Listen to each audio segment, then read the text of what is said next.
Hello, dear friends. In this video, I will tell you about the new Solana Airdrop and how to get SOL tokens in just a few steps. Don't forget to subscribe to my channel and like the video. I try to find promising projects for you as quickly as possible.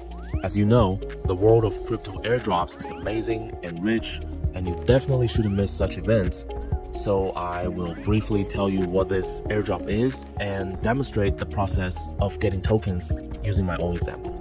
I will leave the official resource for participation in the description below the video. Solana Airdrop is a method used by projects based on the Solana blockchain to distribute free tokens to users, often as a marketing strategy or to reward early adopters. These distributions can help increase user reach in the Solana ecosystem.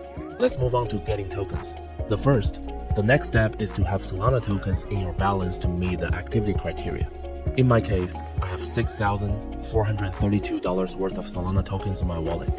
Then go to the official website chainsals.com, which is in the description below the video. Then you need to connect a wallet that is more active and has interacted with the Solana network. During the connection process, a window will appear confirming the connection to the site, which must be confirmed, and wait for the token to be credited to our wallet. A couple minutes later, 5 Solana tokens were credited to my wallet. I strongly recommend not to miss this opportunity and participate in this airdrop, as this will be a great way to replenish your crypto wallet. If you have any problems, write in the comments below the video. I will be glad to help. Good luck to everyone!